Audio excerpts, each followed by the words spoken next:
dalam rangka optimalisasi kinerja guru dan kepala sekolah yang sejalan dengan transformasi pembelajaran yang berpusat pada peserta didik, diperlukan transformasi pengelolaan kinerja guru dan kepala sekolah untuk pencapaian tujuan dan sasaran kinerja pada satuan pendidikan.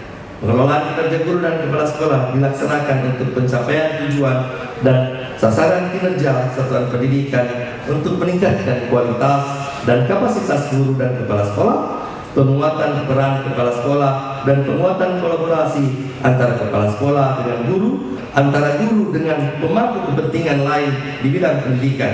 Pengelolaan kinerja berorientasi pada peningkatan kinerja guru dan kepala sekolah untuk mewujudkan pembelajaran yang berpusat pada peserta didik, pemenuhan ekspektasi kepala sekolah, dialog kinerja dan intens antara kepala sekolah, guru, dalam hal ini dalam rangka pencapaian kinerja satuan pendidikan dan hasil kerja dan perilaku kerja guru dan kepala sekolah, terutama yang berdampak pada peningkatan rapor pendidikan sekolah dan rapor pendidikan daerah. Kerja dan perilaku kerja sesuai indikator kinerja individu dan target yang disepakati bersama pejabat penilai kinerja untuk menyamakan persepsi dan pengetahuan serta keterampilan mengenai pengelolaan kinerja guru dan kepala sekolah oleh seluruh stakeholder pendidikan, termasuk mempercepat pelaksanaan pengelolaan kinerja tersebut, maka dipandang perlu untuk melaksanakan kegiatan rapat koordinasi penggunaan fitur pengelolaan kinerja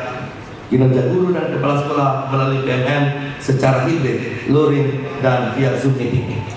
Dan kami juga terus memacu teman-teman di kantor regional untuk bisa nanti membantu, karena sesuai dengan amanat surat edaran Kementerian Pendidikan dan BKN, ini diminta Dinas Pendidikan di wilayah kerja BKN bersinergi dengan BKN untuk mempercepat proses bagaimana implementasi dari penilaian kinerja ASN. Permenpan nomor 6 tahun 2022 ini memberikan ruang terutama bagi jabatan fungsional untuk tidak lagi sibuk dengan mengumpulkan dokumen atau data pendukung penilaian angka kredit. Aplikasi yang dibangun oleh Kemenristek Dikti ini dengan nantinya angka kredit ini diambil dari hasil kinerja para PNS, maka tentu khususnya jabatan fungsional, maka ini cukup meringankan saya kira pekerjaan pejabat fungsional. Jadi Bapak Ibu yang saya hormati, bahwa ada pergeseran objektif dan pembelajaran kita saat ini, yang mana semua kebijakan, paket-paket terobosan yang diluncurkan oleh Kemendikbudristek yang diberi nama label Merdeka Belajar, yang saat ini sudah sampai ke episode 26, apapun kebijakannya tujuannya adalah satu, pembelajaran yang berkualitas bagi seluruh rakyat Indonesia, dan wujudnya adalah pelajar Pancasila, gitu ya. Bahwa objektif akhirnya adalah murid dan murid. Nah, ketika kualitas pembelajaran murid, maka untuk bisa mewujudkannya itu satu-satunya eksekutor di lapangan, kepanjangan tangan dari si pembuat kebijakan ini adalah guru. Maka guru itu adalah yang harus profesional. Semua mimpi kita mewujudkan pembelajaran yang berkualitas bagi siswa, yang memberikan kemerdekaan bagi siswa untuk mengembangkan potensi dirinya, bahkan juga kemerdekaan bagi gurunya untuk mengembangkan potensi dirinya, maka kita juga harus melakukan perubahan, transformasi. Kebetulan apa yang menjadi mimpi kita transformasi itu sejalan dengan kebijakan yang sekarang dikeluarkan, yaitu pengelolaan kinerja, yang mana kinerja sekarang yang tadi disampaikan oleh Pak Kakarek itu tidak lagi hanya sekedar mengumpulkan dokumen-dokumen, tetapi benar-benar kita bisa melihat perubahan nyata yang dilakukan oleh guru di ruang-ruang kelas. Fasilitator itu bisa dari BGP, BPGP yang ada di provinsi. BGP, BBGP di masing-masing provinsi itu harus berkomunikasi dengan para demand pemerintah daerah. Kebutuhannya tuh ya, tapi ada kelebihan di sini. Ini harus didistribusikan dulu, baru kita berpikir kekurangannya.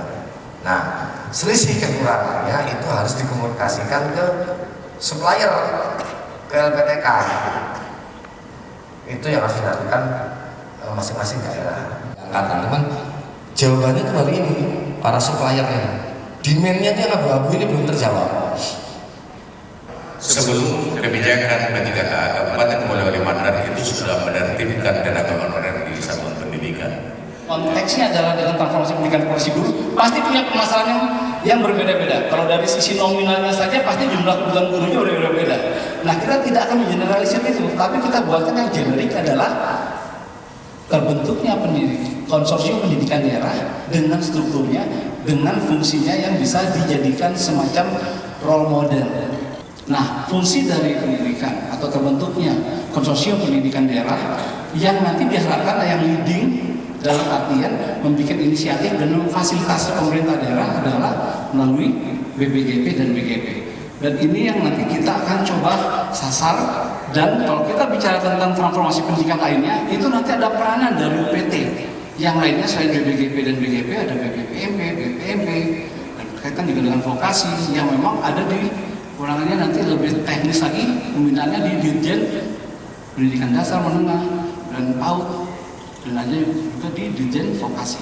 Nah, khusus untuk saat ini Bapak Ibu, kita mulai dari kacamata kita di Dirjen GTK dan lebih spesifik lagi melalui Direktorat Pendidikan Profesi Guru. Tidak uji kompetensi, langsung diangkat kembali karena sudah menduduki jabatan, sudah pernah menduduki jabatan personal, ya. Tapi ya itu tadi kembali ke meskipun golongannya sudah golongan 4 harus kembali ke pertama ketika yang dia tinggalkan pertama. Nah, tapi diberi nilai dasar, angka kredit dasar. Maksud saya kan nilai dasar, angka kredit dasar.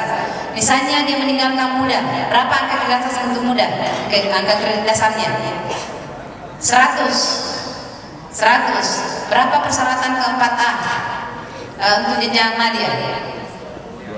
200 ya.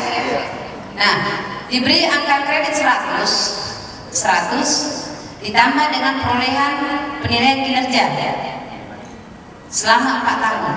125. Berarti sudah lebih kan? 1 tahun sudah bisa naik jenjang ke madya. Tapi harus lulus dan punya kompetensi yang dimaksud tadi.